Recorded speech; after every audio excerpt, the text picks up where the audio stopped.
Mesdames et messieurs, bonsoir et bienvenue à la Maison d'Amérique latine. J'ai ce soir deux grandes raisons de me réjouir. La première, c'est qu'une fois de plus, nous accueillons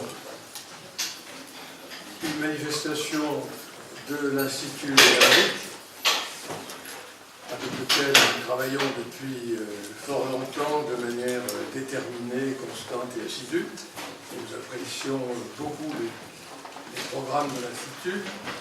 La deuxième, c'est de recevoir ce soir, je ne vais pas dire un vieil ami parce que ça ne nous rajeunit pas, mais de recevoir ce soir Carlos Ominami. Nous demandions tous les deux, depuis combien d'années nous nous connaissions, disons que ça fait plus de 6 lustres, pour ne pas dire des années. Carlos Ominami, nous l'avons d'ailleurs reçu à la Maison d'Argentine il y a 3 ans, et c'est un ami de cette maison depuis très longtemps. Alors, Carlos Ominami, d'abord, est un économiste, un grand économiste, et quelqu'un qui nous connaît mieux que nous ne connaissons le Chili, puisqu'il a passé, à partir de 1976, 8 ans en France, où il a été chercheur en économie mathématique, au CNRS, à l'IRD, et à un moment, je peux le dire, il a été conseiller d'un certain ministre de l'Industrie, que je ne citerai pas, mais tout le monde saura le reconnaître, entre 1981 et 1983. Et il est revenu dans son pays, il s'est engagé politiquement au Parti socialiste, et avec la première présidence démocratique, après le retour de la démocratie, Carlos Ominami a été nommé ministre de l'économie, et donc de Patricio Aylwin. Il est ensuite devenu le coordinateur, responsable de campagne de Ricardo Lagos, et pour Ricardo Lagos, deuxième président de la coordination élu, il a été sénateur de sa province entre 1993 et 2010. Il a beaucoup écrit, je ne vais pas vous lire la somme de ses articles, je voudrais simplement vous dire, outre un livre déjà ancien sur le tiers-monde, qui est un très beau livre, et que je n'ai pas pu retrouver dans la bibliothèque, je sais qu'il y est. Il a écrit plus récemment un livre passionnant qui s'appelle Secreto de la Concertación, où vous saurez tout, et en même temps vous saurez quel est le programme politique de Carlos Ominami, puis ça s'appelle Recuerdos para el Futuro, ce qui est quand même très audacieux comme titre, et c'est un très beau livre. Carlos, je ne vais pas rougir en disant que c'est un homme exigeant, c'est un économiste intransigeant, et c'est un homme qui a de l'humour. Et j'en aurai pour preuve que la première page de l'introduction à ce livre, où il raconte une anecdote extrêmement significative. Il parle avec un garçon qui est un serveur à la Moneda, donc à la présidence. Et ce garçon lui dit, ce mozo en espagnol lui dit: j'ai connu beaucoup de présidents, parce que j'étais là depuis Pinochet jusqu'à Michel Bachelet. Et les présidents changent, mais les visiteurs, c'est toujours les mêmes. Voilà le sens de la dérision, de la critique, de l'exigence de Carlos. Carlos m'a toujours impressionné pour deux raisons. D'abord, ce sens critique, son expérience, et ensuite sa connaissance extraordinaire de tout le personnel politique de tous les pays d'Amérique latine et d'une grande partie des pays européens. Et c'est ce qui, évidemment, lui permet de nous parler ce soir, en connaissance de cause, des défis économiques et politiques actuels de l'Amérique latine. Voilà ce que je voulais vraiment dire avant de passer la parole à Carlos Kenan. Ça fait beaucoup de Carlos ce soir. Sébastien. pour reprendre la parole et nous parler aussi des projets, des programmes de l'Institut des Amériques et de leur think tank. C'est un mot qui m'arrache un peu la bouche, mais enfin bon, tant pis. Allez, tu as la parole. Merci beaucoup, Alain. Et pour l'Institut des Amériques, effectivement, c'est un grand plaisir et on est très honoré d'organiser cette séance aujourd'hui. D'abord, ici à la Maison de l'Amérique latine, qui est un partenaire très important de toutes les activités de notre institut. Ensuite, de le faire aussi en coordination et en articulation avec l'Institut des hautes études de l'Amérique latine, qui est une institution où personnellement je développe des activités d'enseignants et de chercheurs, mais qui est aussi une institution très présente dans toutes ces activités de l'IDEA, là où l'idée de l'Institut des Amériques est née, et en effet, disons, un partenaire très important de toutes les activités, notamment dans ce domaine dit think tank. Et on est particulièrement content d'organiser cette séance avec Carlos Ominami, parce que, mine de rien, Carlos est déjà un habitué des séances think tank, qui ont des formats très différents, mais qui ont ceci en commun qu'il s'agit de discuter librement, d'échanger librement sur des thématiques d'actualité des Amériques, sur le plan économique, politique, historique, géopolitique. Et effectivement, Carlos a été l'un des tout premiers à participer dans ces séances, lorsque l'Institut des Amériques était dans ses anciens locaux rue du Chevaleret, mais c'était sous le format justement qui est à l'opposé de celui que nous avons aujourd'hui, le petit comité. Il y avait une dizaine de personnes, particulièrement choisies pour certaines questions que Carlos allait aborder de manière prioritaire concernant la situation à ce moment-là économique et politique du Chili. Aujourd'hui, nous organisons le format think tank large, avec une discussion justement sur les défis actuels politiques et économiques de l'Amérique latine. Et ça tombe à point nommé justement parce que nous sommes en présence d'une situation changeante, avec des nouvelles évolutions, une inflexion dans l'évolution économique et politique de l'Amérique latine, que Carlos va aborder à ce propos. Je ne voudrais pas finir mes propos sans signaler, disons que, bien évidemment, au point de vue personnel aussi, je suis très content d'être ici avec Carlos Ominami. On se connaît aussi depuis longtemps, peut-être quelques lustres de moins, mais pas beaucoup finalement. Et ça a été toujours quelqu'un, depuis cette fois que nous nous sommes trouvés ici à Paris, chez les Martner à l'époque, et quelqu'un qui a été toujours un interlocuteur très riche, disons. C'est toujours, on apprend toujours en échangeant avec Carlos Ominami. Donc, sans plus, je crois qu'on va lui passer la parole à Carlos, et par la suite, Sébastien, si tu veux ajouter quelque chose. Après. Oui, après. Tu veux. Donc, on va passer la parole à Carlos donc, pour une présentation de trentaine de minutes, disons, et après quoi, disons, on va réagir, et bien évidemment, on aura aussi l'occasion d'échanger avec la salle. Carlos. Merci Alain, merci Sébastien, merci Carlos. Encore une fois, merci Alain pour cette invitation et cette présentation que sûrement je ne mérite pas. Défis économiques et politiques, ça c'est le titre de cette présentation. Je crois qu'il faut dire d'emblée que c'est un titre un peu prétentieux. Ça correspond au cours que je donne à l'Institut des études de l'Amérique latine.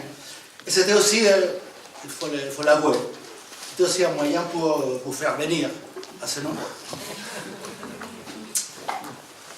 L'idée centrale de cette présentation est la suivante.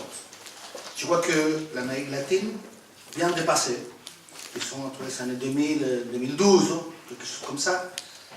Je dis l'Amérique latine vient de passer par un cycle tout à fait exceptionnel. Ça, c'était la bonne nouvelle. La mauvaise nouvelle, c'est que ce cycle est fini. Est fini par un ensemble de raisons. Mais je crois que, essentiellement, du fait des renversements des tendances qui dominent le scénario international et notamment le ralentissement de la croissance de l'économie chinoise.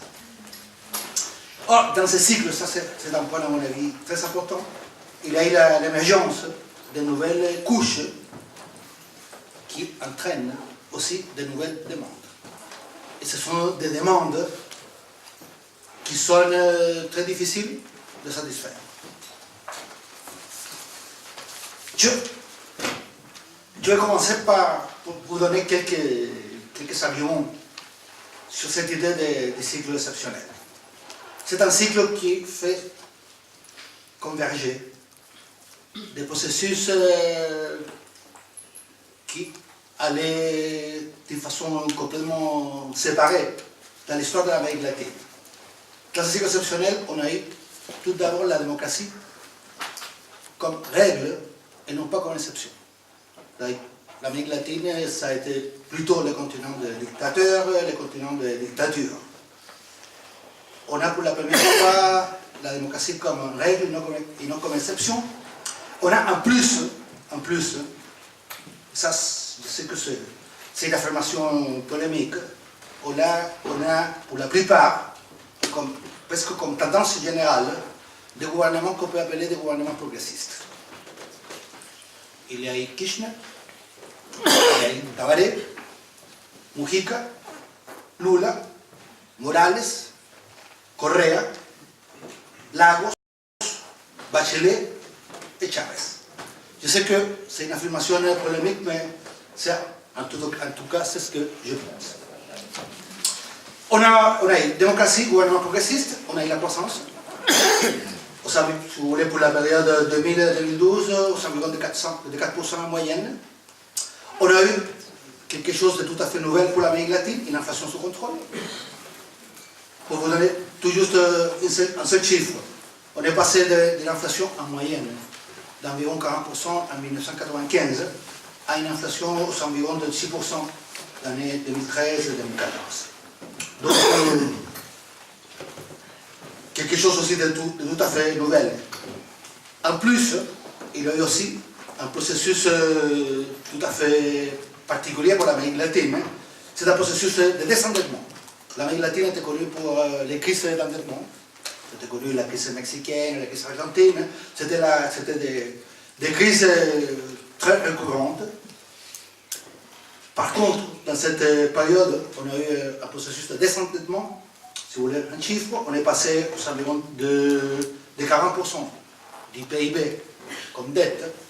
C'est quand même quelque chose de tout à fait extraordinaire par rapport à l'Europe, par rapport à la Grèce. Le fait que vous devriez bien avoir quelque chose comme ça. Mais on est passé d'environ 40% du PIB de dette à la fin des années 2000 à un endettement qui ne dépasse pas les 20% du PIB en ce moment. Et tout cela, pour en finir, avec une très importante diminution de la pauvreté.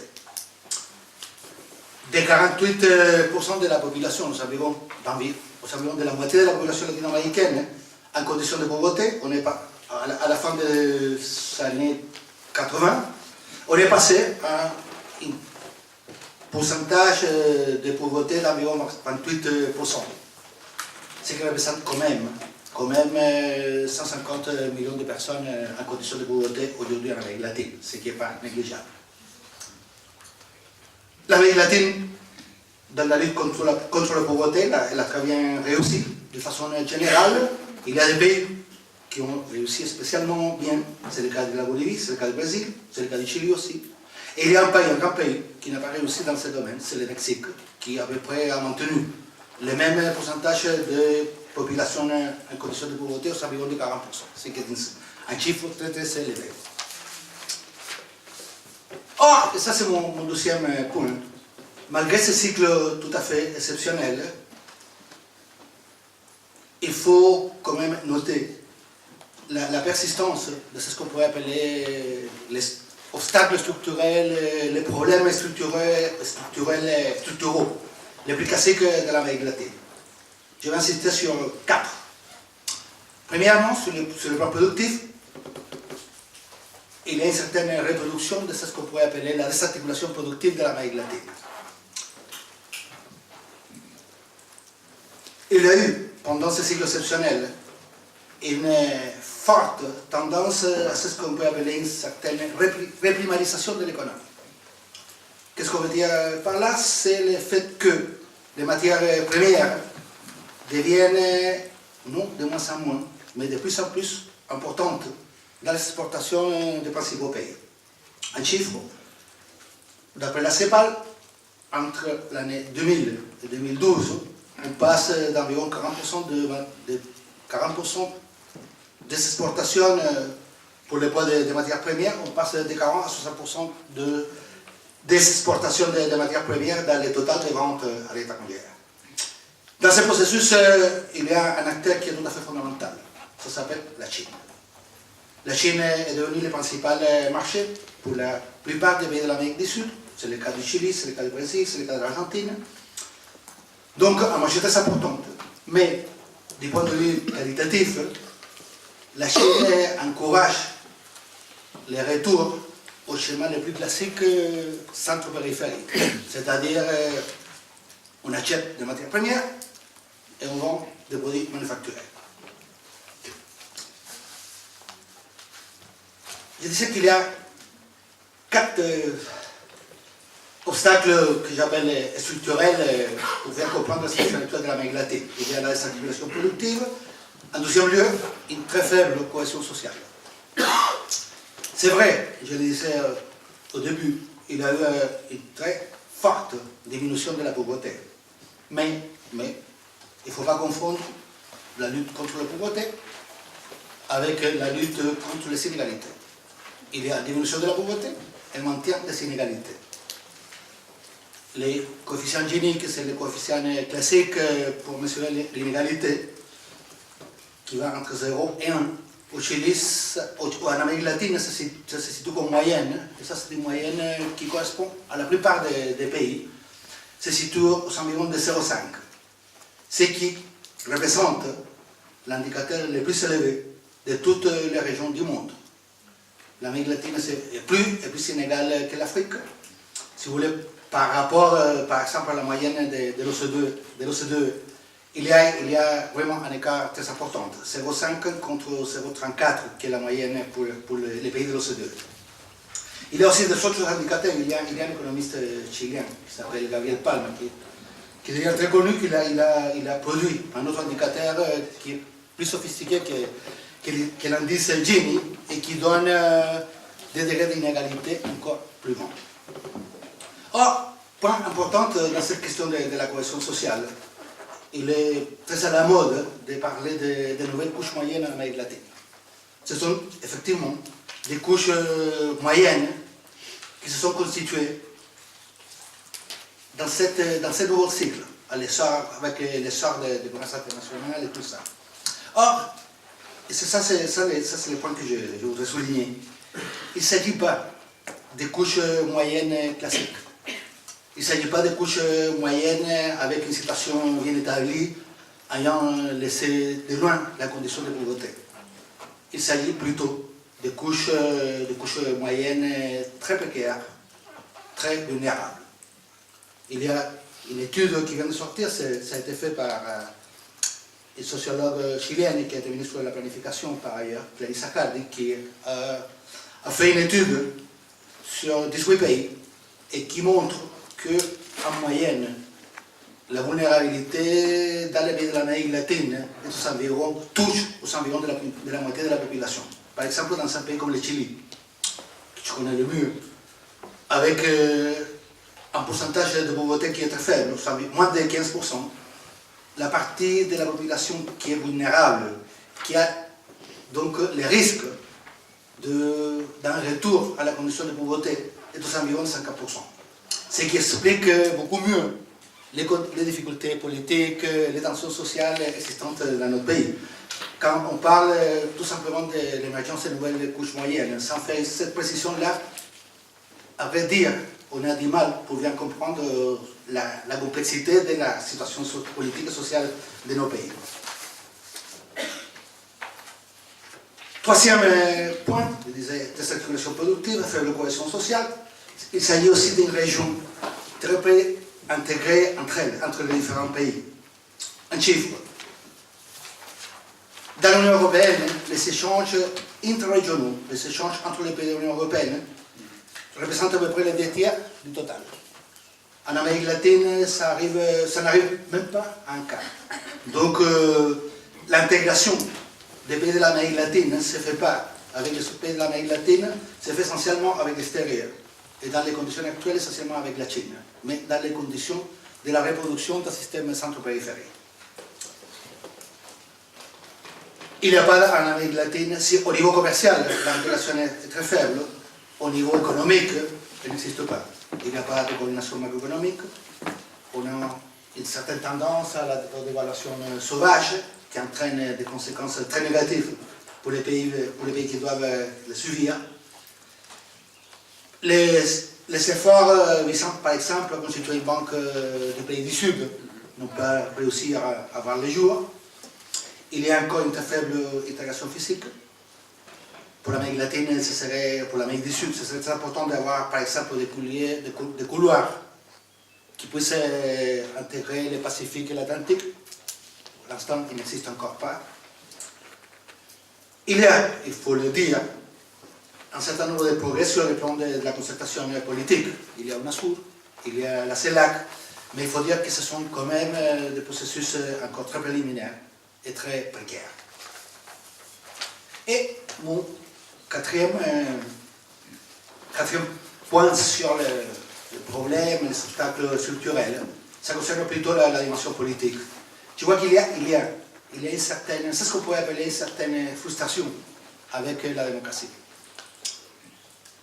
On est passé, il est vrai, c'est ce qu'on appelle la décennie perdue, qui contraste énormément avec ce cycle exceptionnel dont je parlais tout à l'heure. C'était la décennie des années 80, dans laquelle dans la plupart des pays, il y a eu des dictatures et des stagnations économiques. C'était l'enfer. Dans les luttes démocratiques de cette période-là, il y a eu aussi l'espoir que la démocratie allait résoudre les principaux problèmes, pauvreté, inégalité.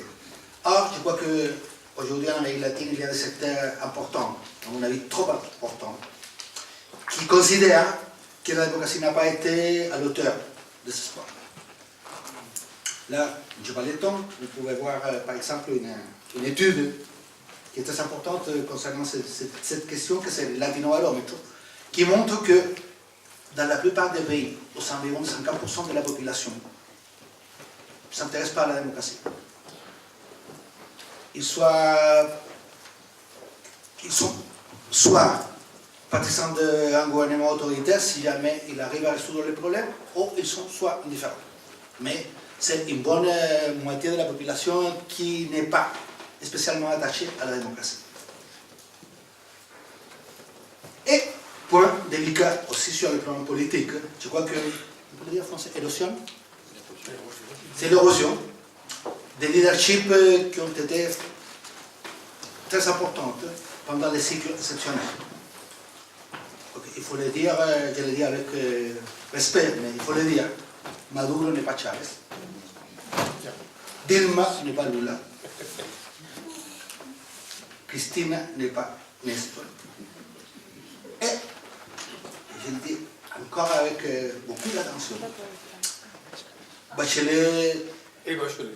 Du premier gouvernement, ça, il faut être encore plus précis. Bachelet doit reconfirmer le leadership qu'elle a réussi à constituer pendant le premier gouvernement. Je crois qu'elle a tous les moyens de récupérer le soutien qu'elle a perdu pendant les premières années du gouvernement. Je crois que c'est aujourd'hui, en fait, 11 mars, que se couple. En fait, la première année du gouvernement, du 12e gouvernement de Mme Bachelet. Je vais en parler tout à l'heure un peu plus sur le Chili. En résumé, dans la situation actuelle, on a un revirement de tendance au niveau international. La Chine passe de 10 à 7%. C'est la fin du cycle exceptionnel. C'est la persistance des obstacles structurels, des activations productives, faible cohésion sociale, faible intégration. Ce qui est un problème majeur cette histoire de l'intégration dans un monde organisé en bloc et grande chaîne de valeurs. L'Amérique latine est en fait très marginale par rapport à ces chaînes de valeurs qui organisent l'économie internationale. Et en plus, démocratie à faible intensité, avec donc une capacité de transformation aussi très limitée. Voilà donc la situation dans laquelle on doit faire face aux défis du présent et du futur. Or, dans ces cadres, je parlais de façon générale, dans ces cadres, il y a des évolutions nationales qui sont différenciées, et il faut en parler. Il y a tout d'abord ce que j'appelle les surprises. Les surprises, les pays surprises sont les pays dans lesquels il y a une convergence entre une certaine radicalité politique et une rigueur économique, une macroéconomie assez solide. Ces surprises sont la Bolivie, pays que, il faut le dire aussi, qui a entamé, si on peut parler de révolution en Amérique latine dans les temps récents, c'est la Bolivie. C'est un pays dans lequel il y a un leadership très bien établi. Personne ne met en question le leadership du président Morales. Il vient d'être réélu à une très large majorité. Il y a parmi les surprises aussi l'Équateur. Je vois que le président Correa, il faut le reconnaître, il a assuré une stabilité que l'Équateur, ça faisait longtemps qu'il ne connaissait pas. Il y a la croissance. Il y a un énorme effort d'investissement public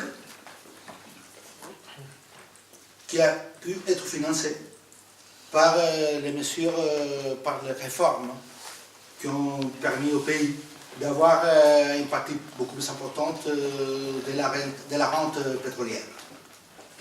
Et avec ces surprises, je crois qu'il y a un pays qui, on pourrait appeler, ce n'est pas une surprise, c'est une valeur sûre, c'est l'Uruguay.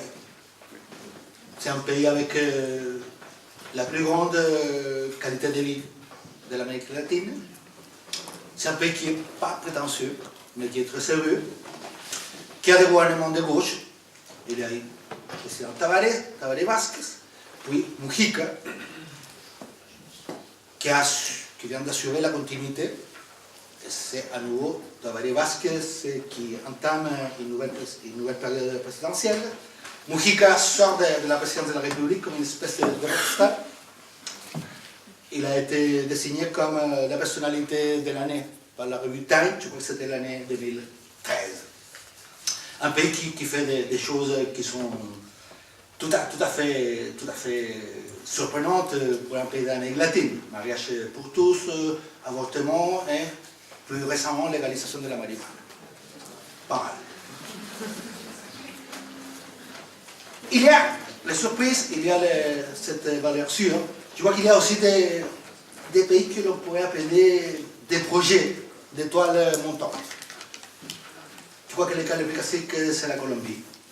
C'est devenu le 12e pays de l'Amérique latine par la population. Il vient de dépasser l'Argentine. Je crois que si la Colombie, là, elle réussit, et je crois qu'elle va réussir, les accords de paix avec les FARC, en mettant fin à 50 ans de guerre interne, je crois que la Colombie va devenir une étoile montante dans l'univers latino-américain. Et peut-être, il va y avoir une autre étoile montante. Si jamais les négociations entre les Cuba et les États-Unis réussissent, les Cuba, avec un capital humain très important, pourraient aussi devenir, je l'espère, une autre étoile montante. Or, ces pays, les pays surprises, l'Uruguay et la Colombie, ils ne suffisent pas pour continuer la tendance dominante en Amérique latine. Parmi ces pays, il y a ce qu'on pourrait appeler les grands mystères. Il y a tout au moins deux. Il y a l'Argentine, dont l'évolution politique, c'est quelque chose de délicat, de compliqué. Carlos, il pourra en dire davantage que moi. Mais de toute façon, je crois que même s'il y a un mystère sur l'évolution politique future de l'Argentine, je crois qu'il y a une chose qui est sûre. La succession, ça va se faire à l'intérieur du péronisme. Et Et le plus probable, c'est que ce soit Scioli, si jamais il arrive à avoir l'appui de Cristina, de Kirchner. Ce sera lui le prochain président de la République en Argentine. Il aura du boulot. Ou le nôtre. Et puis il y a le Venezuela. Là, je n'ai pas de pronostic sur le futur président. C'est une situation, à mon avis, extrêmement, je crois que je dis pas quelque chose de nouvel, c'est une situation extrêmement délicate. Ils ont une économie au bout de souffle, ce qui est très paradoxal dans un pays qui a eu la rente pétrolière qu'a eu le Venezuela. On a un président comme le président Maduro, qui est un président très contesté, dans le cadre d'une polarisation qui risque de devenir insoutenable. Je crois qu'on peut imaginer de façon théorique des scénarios alternatifs. Mais je crois qu'il y a une donnée dure, que c'est l'incorporation des secteurs historiquement marginalisés de la consommation, de la protection sociale au système social et économique. Je crois que ça c'est une donnée, c'est quelque chose qui vient de la présidence de Chavez, et je crois que c'est quelque chose avec qu'il faut considérer comme une donnée dure de la situation vénézuélienne. Et parmi les grands les mystères, ça je crois que c'est peut-être le point les plus délicats ou les plus compliqués, il y a les grandes déceptions. Deux, il y a le Brésil, que est enfermé dans une espèce de cercle politique vicieux. Le Brésil a un système que pas mal de gens, je crois que même le président Lula, il le qualifie comme un système politique indécent. Mais qu'il est très difficile de réformer. Le PT, il essaye, le Parti des travailleurs, il essaye. Mais il est quand même, pour gouverner, il est obligé de passer des alliances avec les partis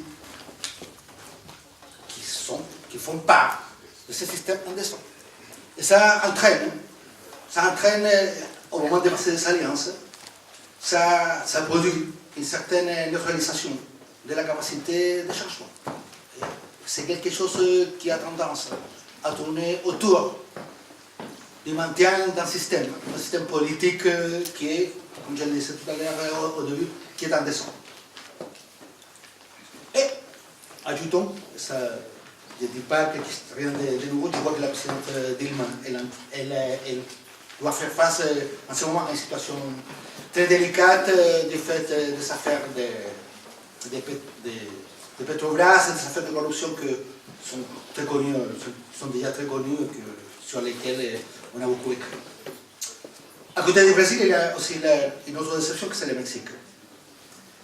Je vois que le président Peña Nieto, il est parti avec une très grande force, mais je crois qu'il vient de fêter les 2 ans de gouvernement, et il y a déjà, on note l'épuisement de l'élan avec lequel il a commencé.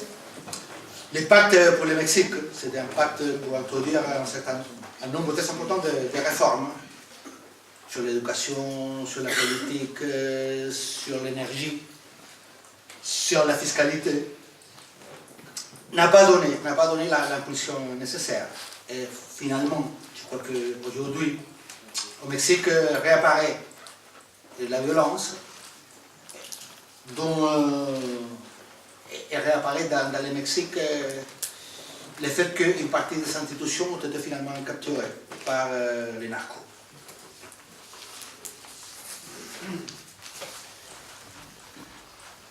Le fait que le Mexique et le Brésil soient dans cette situation est quelque chose de tout à fait fondamental pour l'Amérique latine.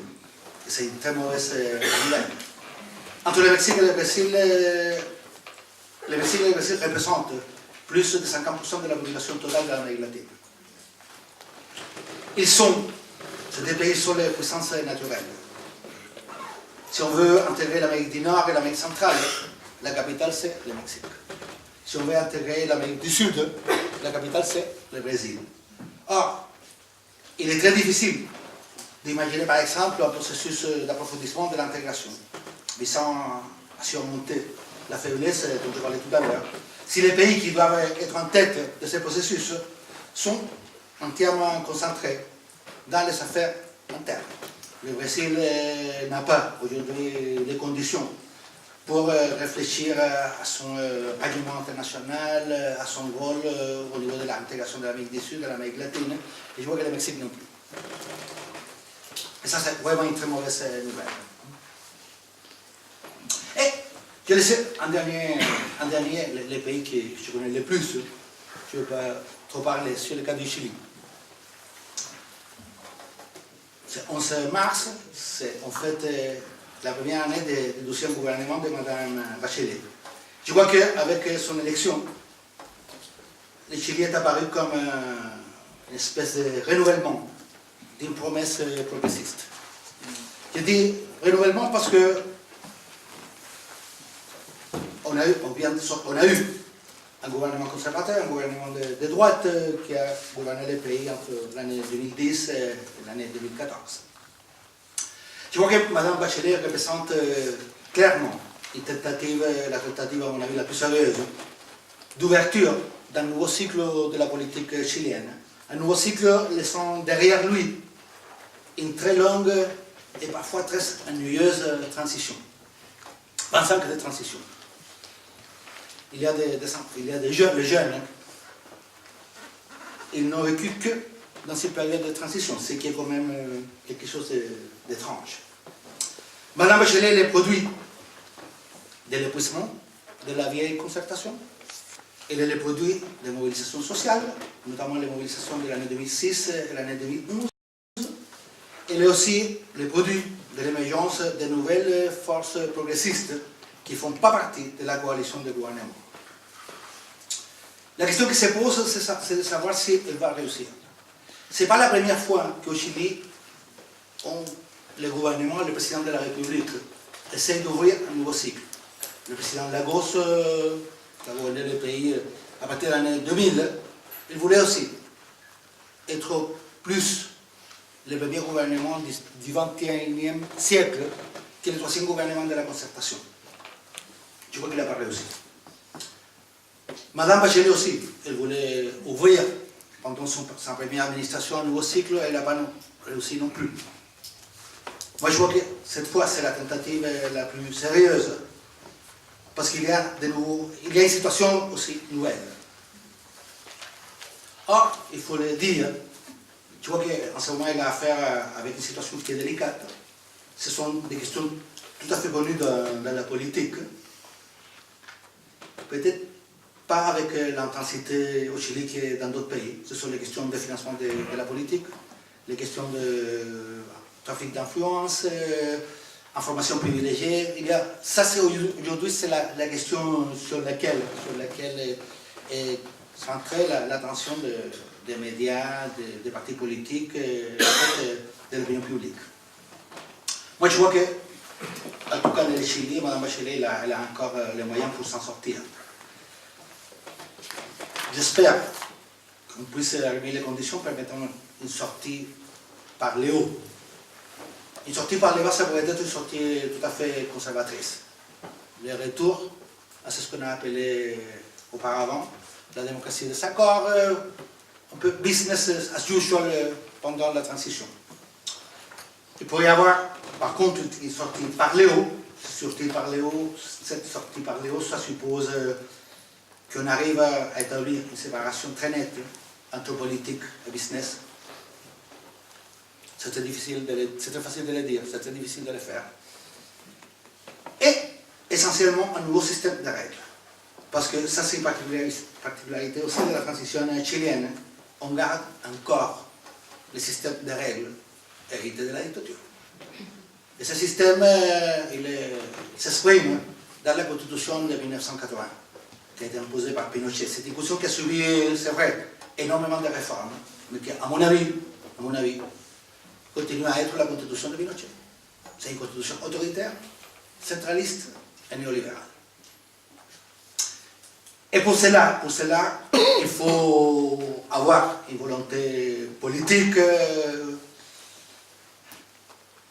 forte, de façon à créer les conditions pour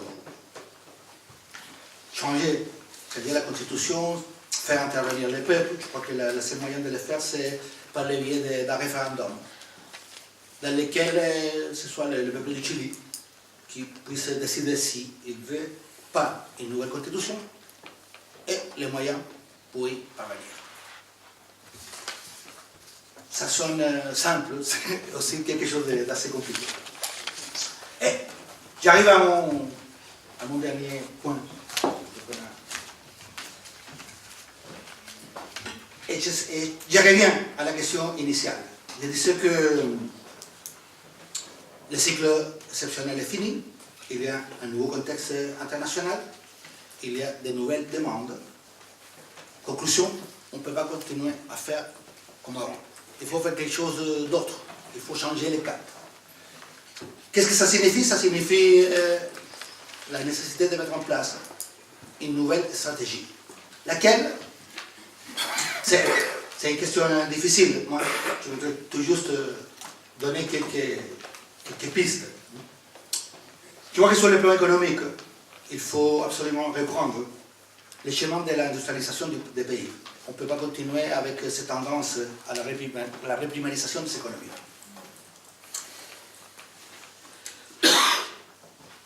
Une industrialisation permettant l'incorporation d'une plus grande valeur ajoutée. Mais, il faut le dire tout de suite, ce n'est pas l'industrialisation classique. Il faut assumer le fait que notre principal avantage, c'est notre utilisation des ressources naturelles. Mais on peut très bien penser par exemple à l'expérience de la Suède, Finlande, l'Australie, en essayant de développer une industrie qui soit beaucoup plus basée sur les matières premières, mais en essayant d'ajouter de la valeur. Mais pour cela, il faut quelque chose qui est tout à fait fondamental. C'est une nouvelle alliance sociale, une nouvelle alliance politique. C'est une alliance pour la production, qui soit capable de subordonner les finances aux nécessités de la production. Dans la plupart de nos pays, tous les gens, les plus pauvres aux entrepreneurs, même les plus riches, travaillent pour les banques. Les banques sont de loin le secteur qui a les profits les plus élevés, parfois exorbitants. Il faut, dans l'économie moderne, avoir un bon système bancaire, il faut avoir un système financier. Mais ce qui n'est pas normal, c'est que toutes les activités productives soient subordonnées aux nécessités des finances. On doit essayer d'inverser cette relation, mettre les finances au service de l'activité productive. Pour cela, je crois pour faire un lien avec l'histoire économique de l'Amérique latine, je vois qu'il faut une espèce de nouveau desarrollisme. Le desarrollisme en Amérique latine, c'est le processus sur lequel s'est produit l'industrialisation de nos pays. C'était pendant les années 40, les années 50, c'était une période riche en Amérique latine. Moi, je crois qu'il faut penser à nos desarrollisme. Mais pour cela, comme les choses en économie ne se font pas toutes seules, il faut aussi passer par un processus de réforme politique. Et ça passe pour une réforme politique assez profonde. Je vois qu'il est tout à fait indispensable d'améliorer la qualité de la politique. Ça, c'est une question claire en Amérique latine.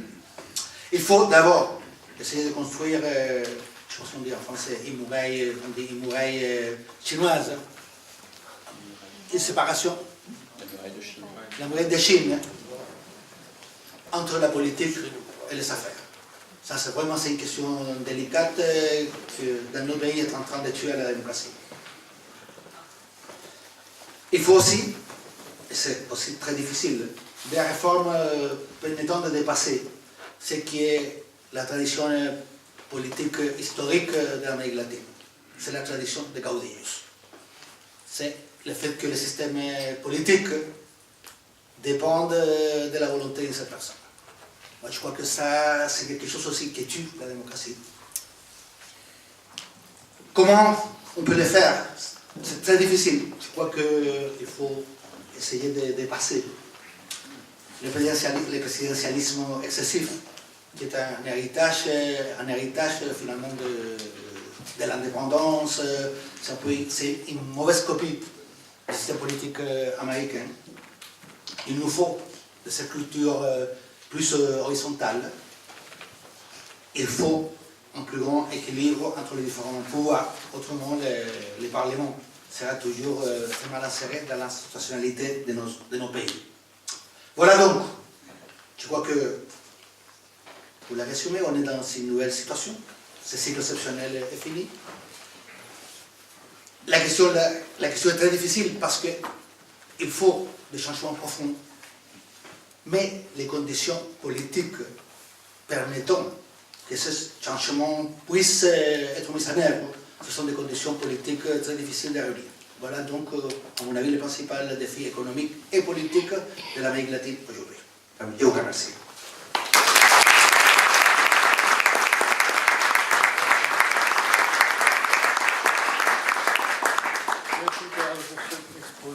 Extrêmement riche, stimulant et tout de suite on a envie de discuter.